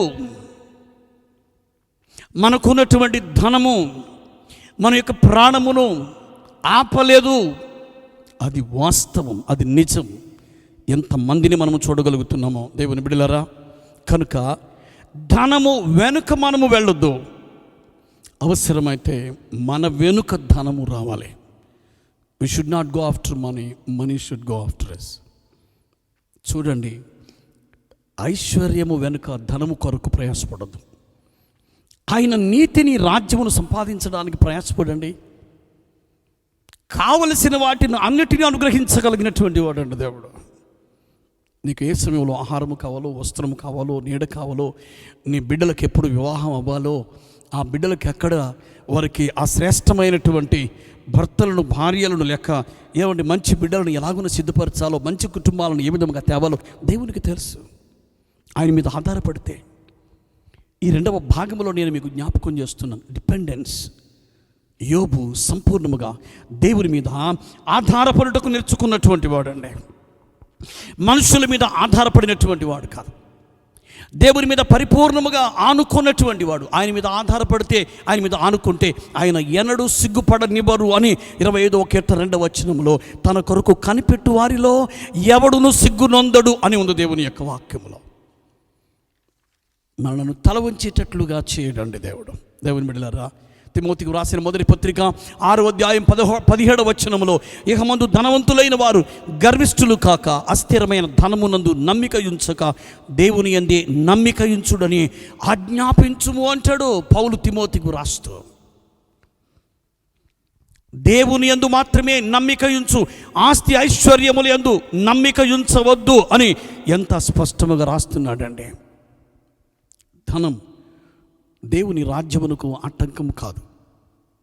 అలాగని ధనమునందు నమ్మిక ఉంచువారు దేవుని యొక్క రాజ్యములో ప్రవేశించడం కష్టము అని యేసు ప్రభువారు దేవుని యొక్క వాక్యములో మాట్లాడుతూ వచ్చారండి. దేవుని బిడ్డలారా, నేను ఇక్కడ జ్ఞాపకం చేస్తున్నాను. ముందుకు వెళదాం. 4వ వచనం వచ్చేసరికి అతని కుమారులందరూ వంతుల చొప్పున అనుదినము ఒకరికొకరు తమ తమ ఇండ్లలో విందు చేయనై కూడినప్పుడు 3 అక్క చెల్లెండ్రు తమతో కలిసి అన్నపానములు పుచ్చుకొనవలనని వారిని పిలిపించుచు వచ్చాను. 4వ వచనంలో ఇక విందునకు బయలుదేరి వెళుతున్నారు. 5వ వచనం వచ్చేసరికి ఇది చాలా ప్రాముఖ్యమైనటువంటి వచనముగా నేను మీకు జ్ఞాపకం చేస్తున్నాను. మర్చిపోవద్దు. వారి వారి విందు దినములు పూర్తి కాగా యోబు తన కుమారులు పాపము చేసి తమ హృదయములలో దేవుని దూషించిరేమో అని వారిని పిలువనంపించి వారిని పవిత్రపరిచి అరుణోదయమున లేచి వారిలో ఒక్కొక్కరి నిమిత్తమై దహన బలి అర్పించుచూ వచ్చాను. యోబు నిత్యము అలాగున చేర్చు ఉండెను. దేవుని బిడ్డలారా, దేవునికి నిజంగా మహిమ కలుగునుగాక. ఈ శ్రేష్టమైనటువంటి వచనం చాలా విలువ కలిగింది, ప్రాముఖ్యమైనది అని నేను ఇక్కడ జ్ఞాపకం చేస్తున్నాను. ధర్మశాస్త్రము మోషే ద్వారా ఇవ్వబడింది. ఆ సమయంలో ఇంకా ఇవ్వబడలేదు. ఇవ్వబడక మునిపే నోవహు, అబ్రహాం, యోబు దహన బలులను అర్పిస్తూ వచ్చేవారండి. ఆ దినములలో కుటుంబములలో ఉన్నటువంటి తండ్రులే కుటుంబం అంతటికి యాజకులుగా ఉండేవారండి. యాజకులు అప్పటికి ఇంకా రాలేదు. తండ్రులే యాజక స్థానంలో ఉండి ఆ తండ్రి యొక్క బాధ్యత ఏమిటి అంటే తనకు ఇవ్వబడిన బిడ్డల రక్షణ విషయంలో బాధ్యత కలిగినటువంటి వారుగా ఉన్నారు. ఇది ఎంత అమూల్యమైనటువంటి అనుభవం. తండ్రిగా నేను జ్ఞాపకం చేస్తున్నాను. తండ్రులైనటువంటి వారికి ప్రత్యేకముగా గుర్తు చేస్తున్నాను. దైవ భక్తి కలిగినటువంటి తండ్రిగా నీవు ఉండినట్లయితే నీ బిడ్డలను జాగ్రత్తగా ప్రభులోనికి నడిపించుకోగలిగినటువంటి తండ్రిగా నీవు ఉండాలని, వారి రక్షణ కొరకు నీవు కన్నీళ్లతో ప్రార్థన చేయగలిగినటువంటి తండ్రిగా ఉండాలని, బాధ్యత కలిగినటువంటి తండ్రిగా యోబు వలె ఉండాలని ప్రభు పేరట నేను కోరుతున్నాను. దేవుని బిడ్డలారా, ఈ వచనం జ్ఞాపకం చేస్తున్నప్పుడు అనేకమైనటువంటి అనుభవాలు జ్ఞాపకానికి వస్తున్నాయండి. దేవుని బిడ్డలారా, తండ్రి ఎంత తీవ్రముగా బిడ్డల గురించి ఆలోచన చేస్తున్నాడు. వారు బయటకు వెళ్ళినప్పుడు ఒకవేళ కుమారులు కానీ ఎక్కడైనా కానీ పాపం చేశారేమో, దేవుని ఎక్కడైనా కానీ దూషించారేమో అని వారి కొరకు వారిని పిలిపించి తెల్లవారుజామున ప్రాతకాలములో లేచి వారి కొరకు అరుణోదయమునే వారి కొరకు ఒక్కొక్కరి నిమిత్తమే దహన బలి అర్పిస్తూ వచ్చేవారు. వారి పాపమును ప్రక్షాళన చేయమని అడుగుతూ ఉండేవారండి. పెద్ద కుమారుని, రెండవ కొడుకు, మూడవ కొడుకు, 4, 5, 6, 7, పెద్ద కుమార్తె, రెండవ కుమార్తె, మూడవ కుమార్తె, పిల్లలందరి క్షేమమును కోరినటువంటి తండ్రి, పిల్లలు రక్షింపబడాలని ఆశ కలిగినటువంటి తండ్రి, తల్లిదండ్రులతో పాటు బిడ్డలు కూడా దేవుని రాజ్యంలో ఉండాలని తల్లిదండ్రుల యొక్క అభిలాష. తండ్రిగా నీ బిడ్డల విషయంలో ఎంత బాధ్యత కలిగినటువంటి వారుగా మీరు ఉన్నారో నాకు తెలియదు. చక్కగా చదివిస్తున్నారు, మంచిదే.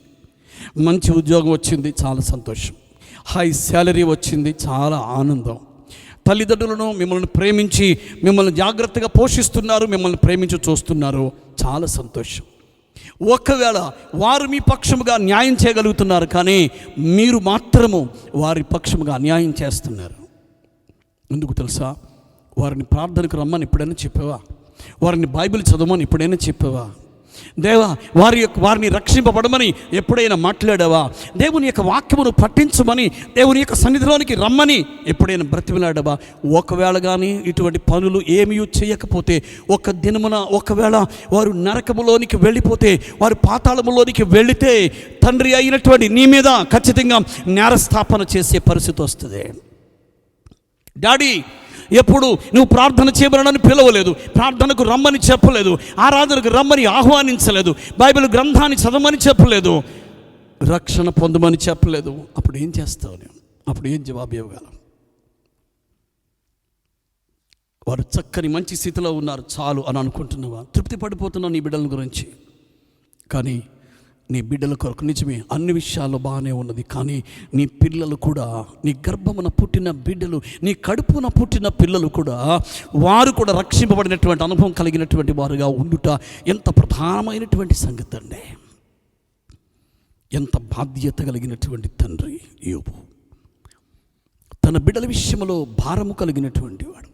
ఒక్కొక్కని విషయంలో ఆ దినమున పాత నిబంధన కాలములో ఆ దినాన్ని బలిని అర్పించారు. క్రొత్త నిబంధన కాలములో ఇవాళ బలి కాదు, వారి కొరకు నువ్వు చేయవలసింది ప్రార్థన. వారి కొరకు నీవు అర్పించవలసింది కన్నీళ్ళు. నీ కన్నీళ్ళు కానీ నిజముగా నీ కుమారుని మీద పడితే, నీ కుమారుడు కానీ రక్షింపబడితే, పరలోక రాజ్య వారసుడైతే, నీవు లోకాన్ని విడిచిపెట్టి వెళ్ళిపోయినా ఒక దినాన్ని దేవుని యొక్క రాజ్యములో నిన్ను ఆయన చూడగలరు, నువ్వు ఆయన్ని చూడగలవు, ఒకరినొకడు కలుసుకోగలవు. ఎంత శ్రేష్టమైనటువంటి బాధ్యత. నేను ఈ దినాన్ని జ్ఞాపకం చేస్తున్నాను దేవుని బిడ్డలారా, బాధ్యత కలిగినటువంటి తండ్రిగా ఉండాలని ఈ 5వ వచనము చాలా వివరంగా మాట్లాడుతుంది. యోబు నిత్యము అలాగు చేయుచుండెను అని ఇక్కడ వాక్యములో జ్ఞాపకం చేస్తున్నాడు. మనం ముందుకు వెళుతున్న 6వ వచనములో, దేవదూతలు యెహోవా సన్నిధిని నిలుచుటకై వచ్చిన దినము ఒకటి తటస్థించెను.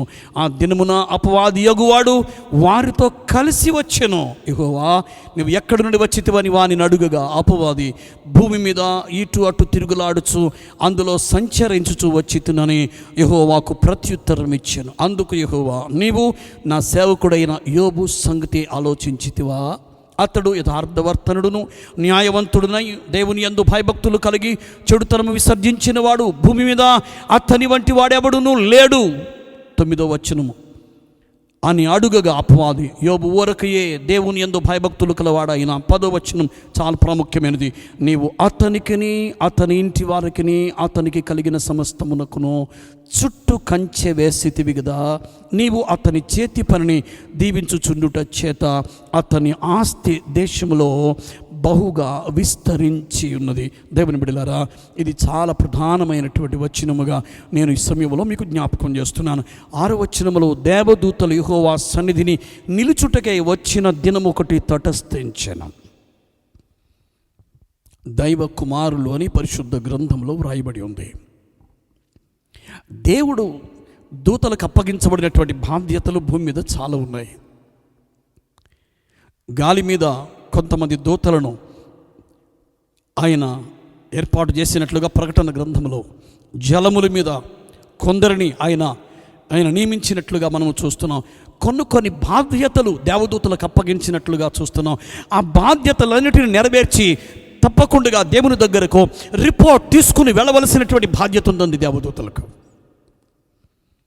భూమి మీద కూడా దేవుని సేవకులమైనటువంటి మాకు, దేవుని పిల్లలైనటువంటి మీకు కొన్ని పనులు, కొన్ని బాధ్యతలు, కొన్ని శ్రేష్టమైనటువంటి పనులు అప్పగించడం జరిగింది. ఆ పనులు తప్పక లోకములో ఉండగా మనము నమ్మకంగా, యథార్థంగా, జాగ్రత్తగా చేయవలసినటువంటి బాధ్యత ఉన్నది అని, అవి చేసిన తర్వాత దేవుని పాద సన్నిధిలోనికి వెళ్ళి ఆయన దగ్గర కనపడవలసినటువంటి బాధ్యత ఉంది, ఆయన దగ్గర నిలబడవలసినటువంటి బాధ్యత ఉంది, ఆయన సన్నిధిలో ఉండి మనము రిపోర్ట్ తీసుకుని వెళ్ళవలసినటువంటి బాధ్యత ఉంది.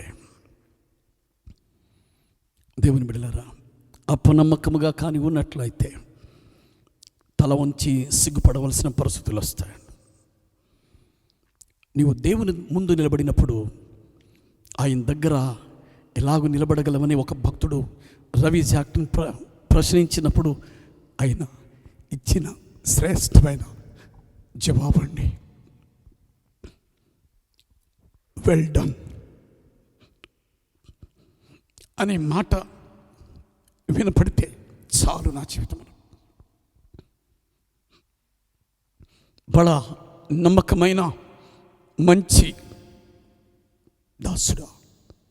దాసురాలా అని అనిపించుకోగలిగితే, ఇక్కడ అపనమ్మకంగా కానీ ఉంటే, చేయవలసిన పనులు నమ్మకంగా కానీ చేయకపోతే, ఒక దినమున సిగ్గుపడవలసినటువంటి పరిస్థితులు జీవితంలో వస్తాయి. దేవుని బిడ్డలారా, దేవదూతలు కూడా ఎంత చక్కగా దేవుని సన్నిధి నిలుచుటకే వచ్చిన దినం ఒకటి తటస్థించాను. ఆ దినమున అపవాది యెహోవాడు వారితో కలిసి వచ్చెను. యెహోవా నీవు ఎక్కడి నుండి వచ్చితివని వానిని అడుగగా, దేవునికి తెలియదా అపవాది ఎక్కడి నుంచి వచ్చాడు? దేవునికి తెలుసు.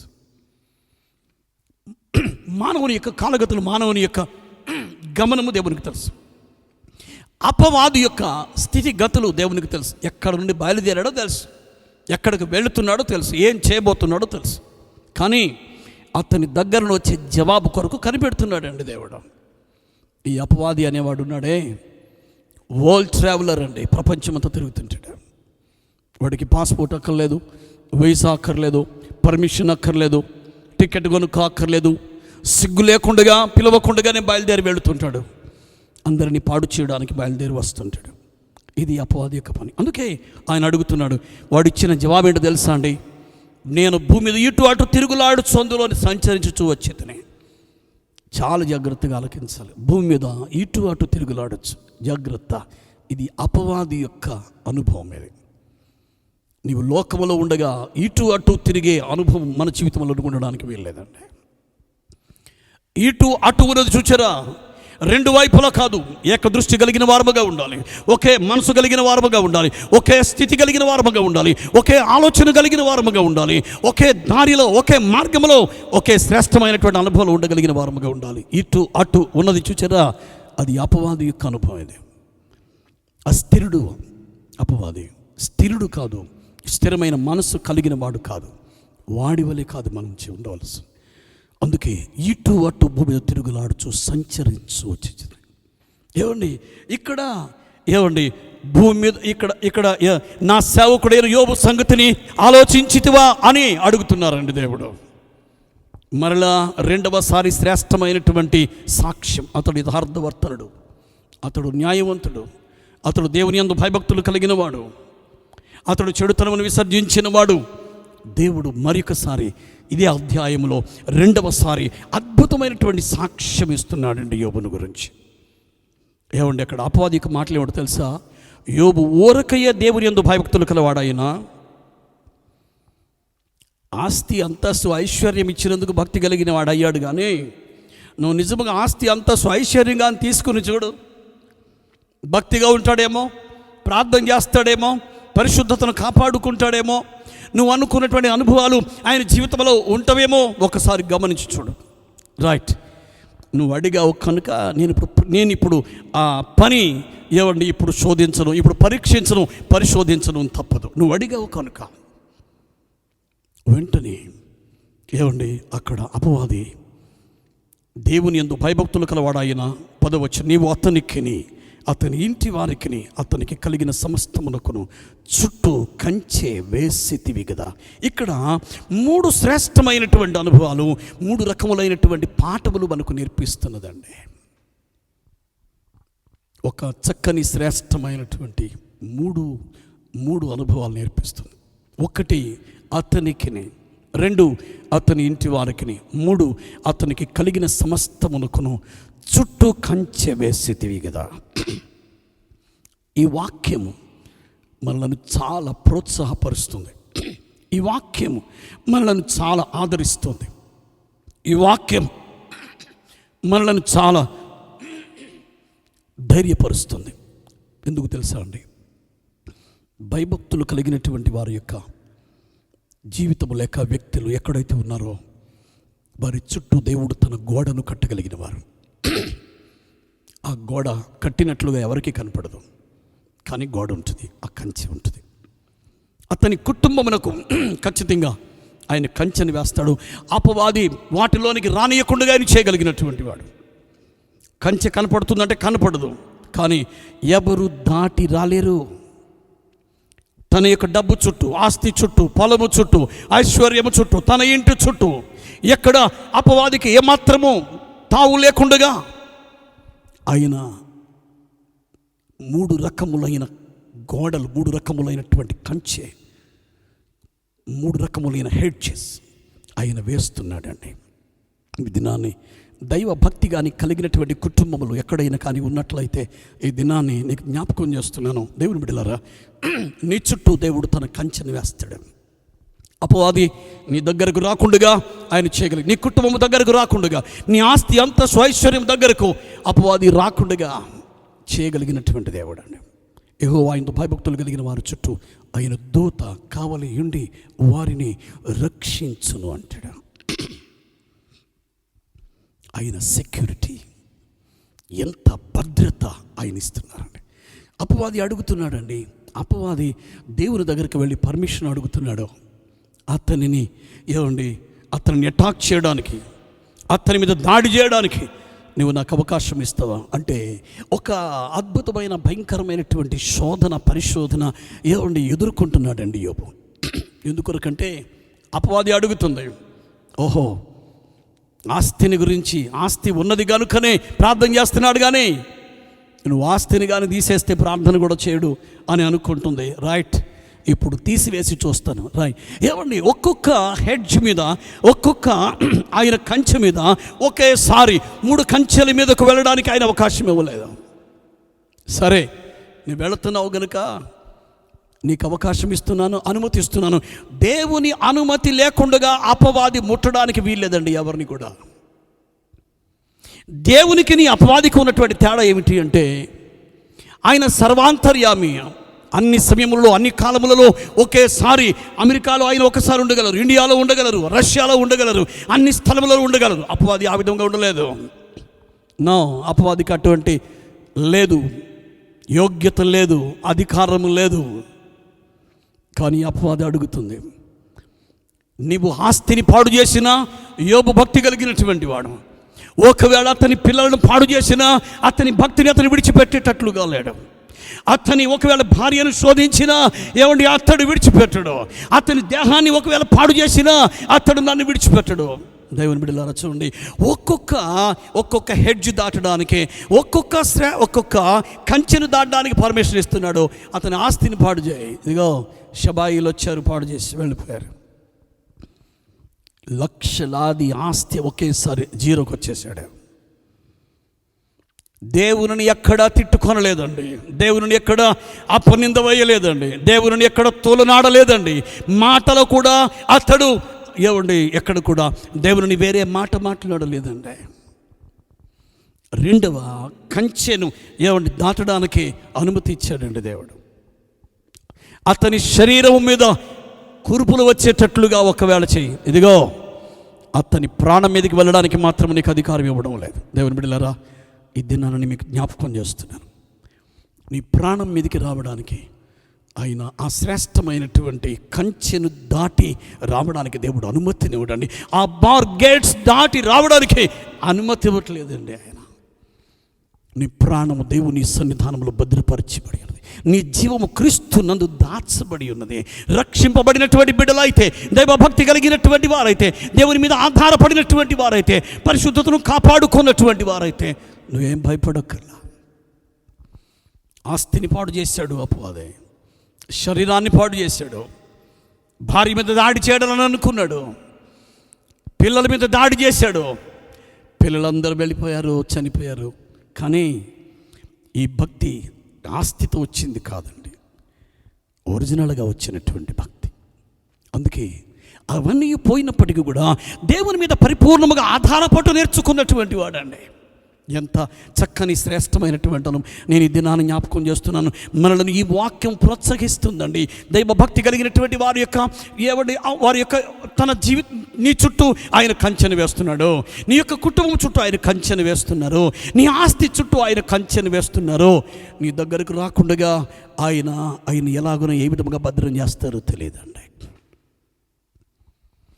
శత్రువు నీ దగ్గరకు రాకుండా చేయగలిగిన వాడు. శత్రువు ఎదుట నీవు నాకు భోజనమును సిద్ధపరచదు అంటాడు. అపవాది నీ దగ్గరకు రాకుండా, నిన్ను వెంటాడకుండా ఆయన భద్రపరచగలిగినటువంటి శక్తి కలిగినటువంటి వాడండి. సిలువలో యేసయ్య శత్రువుని, సాతానుని, అపవాదిని, తలను ఆయన సిలువలో చితక కొట్టారండి, చంపేశారు. ఇక దానికి ఏమాత్రం కూడా బలము లేదు. తోక ఒక్కటే బ్రతికుంది, కదులుతుంది. తోక కదులుతుంటే మనము భయపడుతున్నాం, భయపడవలసిన అవసరం లేదు.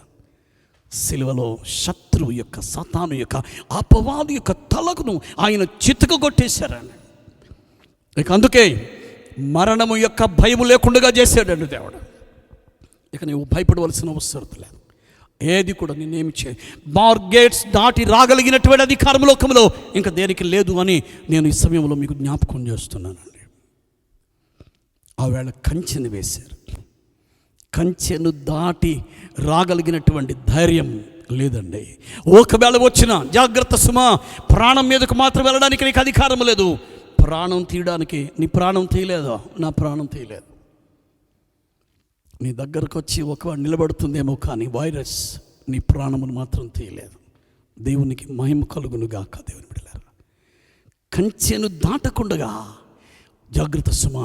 ఆయన కట్టిన శ్రేష్టమైనటువంటి గోడ, ఆ గోడకు బీటలు రాకుండా చూసుకోవాలి. నేను ఒక దినాన్ని ఒక భక్తుని యొక్క చరిత్రను చదువుతున్నాను. ఆయన చదువుతూ ఉండగా భక్తుడు ఇంటిలో తన బిడ్డలను కూర్చొని పెట్టుకుని చక్కగా ఎప్పుడు కూడా కుటుంబ ప్రార్థన జరుగుతూ ఉండేది. ప్రార్థన చేస్తూ ఉండేవారు. చాలా దినాల నుండి ఒక దొంగ ఇంటిలోనికి ప్రవేశించడానికని ప్రయత్నం చేస్తున్నాడు. ఎక్కడ చూచినా ఆ ఇంటి చుట్టూ తిరుగుతున్నాడట. ఎక్కడో ఒక చోట గోడకు గుమ్మం ఉంటుంది కదా, ఇది చాలా ఆశ్చర్యంగా ఉంది. ఎక్కడ గుమ్మం కనిపించట్లేదు, తలుపు కనపట్లేదు. ఏ తాపి మేస్త్రి కూడా ఇలా కట్టడం ఎప్పుడు చూడలేదు. చుట్టూ గోడే కనపడుతుంది. ఇది చాలా ఆశ్చర్యంగా ఉందని వెళ్ళిపోయి తెల్లవారి మళ్ళీ వస్తే తెల్లవారేసరికి గోడ లేదు. రాత్రి మళ్ళీ వచ్చాడు.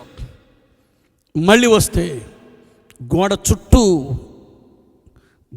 గోడ కట్టి ఉంది. ఎక్కడ గుమ్మములో నుండి రావడానికి అవకాశం లేకుండా, పైకి ఎక్కి రావడానికి అవకాశం లేకుండా అంత ఎత్తైన గోడ ఉంది. చాలా ఆశ్చర్యంగా ఉంది. ఒక దినాన్ని ప్రతిరోజు వచ్చి చూస్తున్నాడండి, ఎలాగో లోపలికి వెళ్ళాలా. ఒక రోజున ఇంటిలో ప్రతిరోజు చాలా చక్కగా క్రమంగా జరుగుతున్నటువంటి ప్రార్థన ఒక దినాన్ని ప్రార్థన జరగలేదటండి. ఏదో మొక్కుబడిగా చిన్న ప్రార్థన చేసుకుని పండుకున్నారు. చేయవలసిన ప్రార్థన ఇంటిలో జరగలేదు.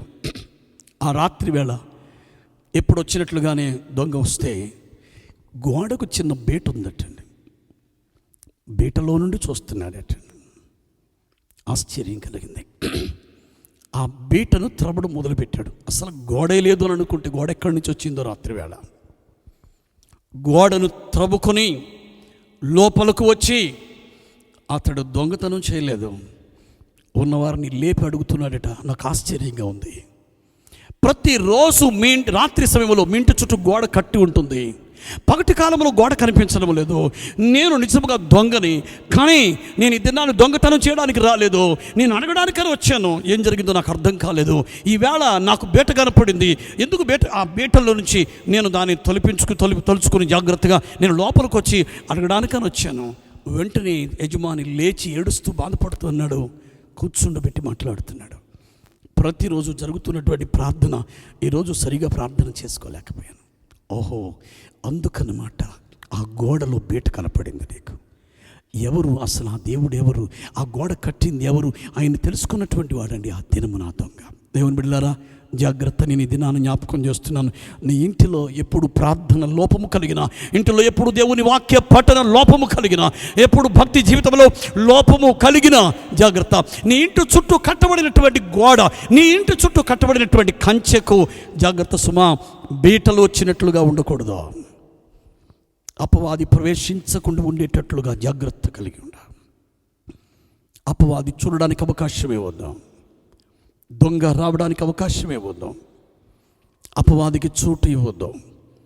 జాగ్రత్తగా ఉండు. దేవుని బిడ్డలారా, యోబు యొక్క జీవితంలో అన్నిటినీ పోగొట్టుకున్న బిడ్డలను పోగొట్టుకున్నాడు. లక్షలు కోట్లు ఆస్తి జీరోకి వచ్చేసాడు. ప్రార్థన చేసుకున్నట్టు ద్వారా ఆయన ఇవన్నీ కాదు, దేవుని అవన్నీ పోగొట్టుకున్నటువంటి దినమును కూడా ఆయన దేవుని విడిచిపెట్టలేదండి. ప్రార్థనలు మానలేదండి, ఆరాధన మానలేదండి. ఇక్కడ ఎంత చక్కని మాట అంటాడు. నా తల్లి గర్భంలో దిగంబరిని వచ్చి దిగంబరిని అక్కడికి తిరిగి వెళ్ళదను. యెహోవా ఇచ్చను, యెహోవా తీసుకొని పోయాను, యెహోవా నామమునకు స్తుతి కలుగునుగాక.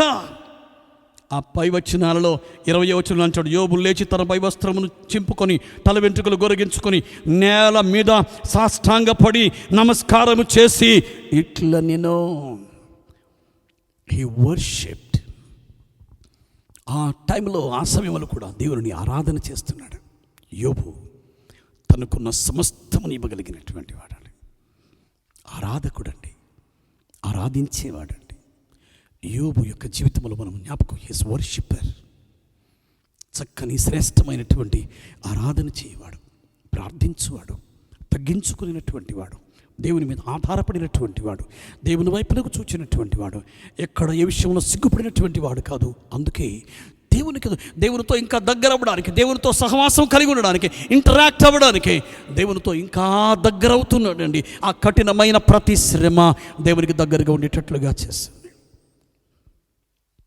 అవునా? వైరస్ భయపెడుతుంది, చక్కగా దేవుని యొక్క సన్నిధిలో నమ్మకముగా ప్రార్థనలో ఉండేవాళ్ళు ఉన్నారు, దేవునికి దగ్గరగా సమీపముగా ఉండేవాళ్ళు ఉన్నారు, నిర్లక్ష్యంగా ఉండేవాళ్ళు ఉన్నారు. మనం చేయగలిగింది ఏం లేదు. నువ్వు దేవునికి దగ్గరగా సమీపముగా ఉండడం నేర్చుకోగలిగితే ఈ దినములు దేవునికి ఇంకా దగ్గరగా, దేవునికి ఇంకా సమీపముగా, ఆయనకు మరీ మరీ మరీ దగ్గరగా ఉండేటట్లుగా ప్రభువు నీకు సహాయం చేస్తూ ప్రతి శ్రమ నీకు మేలుగా మార్చగలిగినటువంటి వాడు. అందుకనే దావీదు అంటాడు, శ్రమ నుండి ఉండుట నాకు మేలాయను. శ్రమ కలుగక మునుపు నేను త్రోవిడిచితిని, ఇప్పుడు నీ వాక్యమును అనుసరించి నడుచుకొనుచున్నాను అంటాడు. శ్రమ కలుగక మునుపు నేను త్రోవిడిచితిని, శ్రమ కలిగిన తర్వాత మార్గంలోకి వచ్చేసాను. శ్రమ మేలు, శ్రమ నీకు ఆశీర్వాదం, ప్రతి శోధన నీకు మేలు. ఈ దినమున భయంకరమైనటువంటి శ్రమ శోధన ఇవాళ ప్రపంచమంతట్లో, కాకినాడ పట్టణంలో, రాష్ట్రంలో, కుటుంబాలలో భయపడొద్దు. దేవుని దగ్గరగా ఉందాం, ఆయన సమీపంగా ఉందాం, ఆయన సన్నిధిలో ఉందాం. ఆయన ఆరాధన చేయడం మానవద్దు, ఆయన వాక్యాన్ని చదవటం మానవద్దు, మోకరించటం మానవద్దు, ప్రార్థన చేయటం మానవద్దు, బైబిల్ గ్రంథాన్ని చదవటం మానవద్దు, దేవుని సన్నిధిలోనికి ఉండటం మానవద్దు. ఆయనకు దగ్గరగా ఉందాం. అట్టి కృప పరిశుద్ధాత్మ దేవుడు మనకందరికీ సహాయము చేయును గాక.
అర్పణము గైకునుము యేసు నా సర్వము, అర్పణము అంకితము, అర్పణము గైకునుము.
ఐశ్వర్యము నా కాలము నా జ్ఞానము గైకొనుము, నాదు బలము ఐశ్వర్యము నా కాలము నా జ్ఞానము గైకొనుము, నాదు చెలిమి నా కలిమి నీవే అని, నాదు చెలిమి నా కలిమి నీవే అని, యేసు నా సర్వము, అర్పణము అంకితము.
సేవా చేయ సేతులివే పని చేయగా పరుగెత్తగా పాదాలివే సేవా చేయ సేతులివే పని చేయగా పరుగెత్తగా పాదాలివే పాట పాడ సువార్త నా స్వరమిదే పాట పాడ సువార్త నా స్వరమిదే యేసు నా సర్వము అర్పణము అంకితము అర్పణము కైకొనుము యేసు నా సర్వము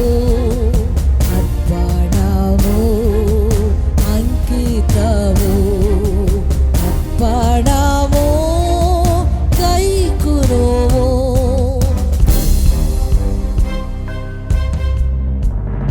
యేసు నా సర్వము అర్పణము అంకితము అర్పణము కైకొనుము యేసు నా సర్వము అర్పణము అంకితము అర్పణము కైకొనుము.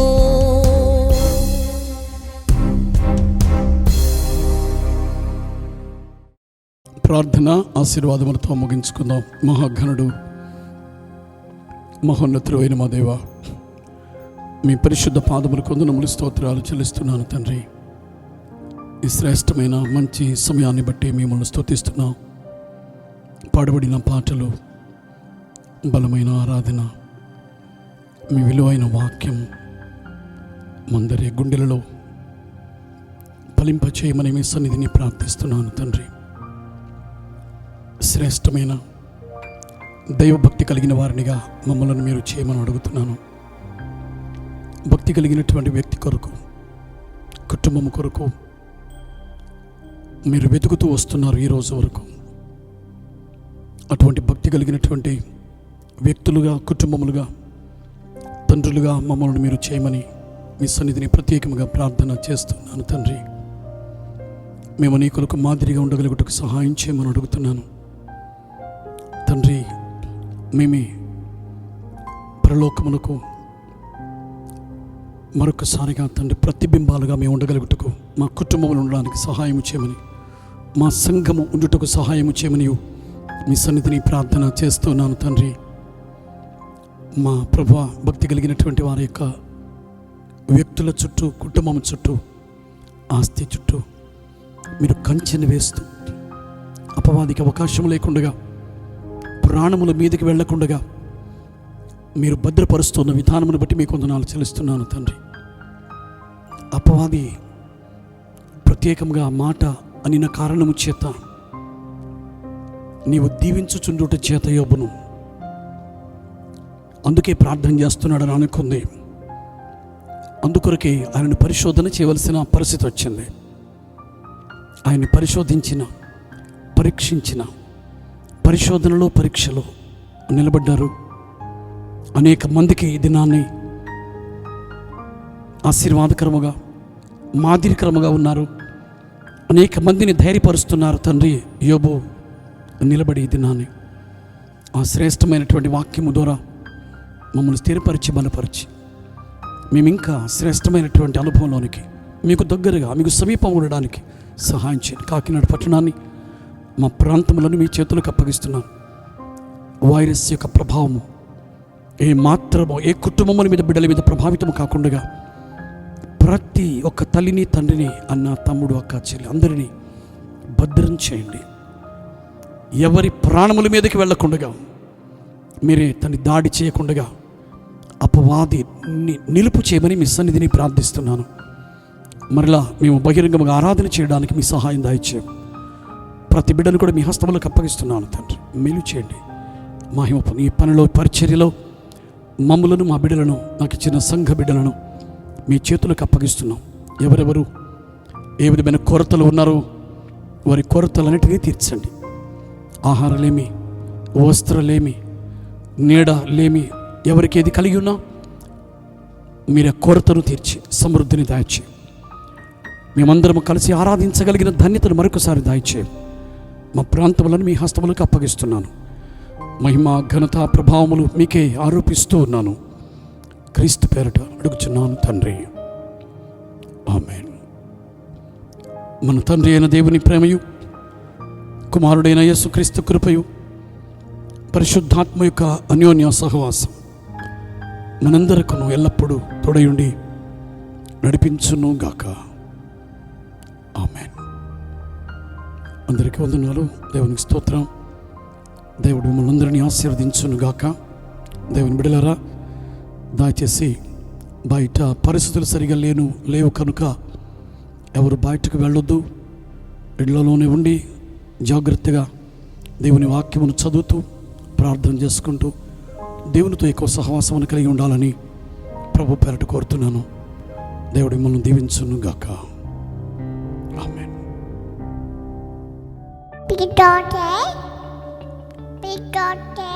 Trust in the Lord with all your heart. Thank you. God bless you. Amen.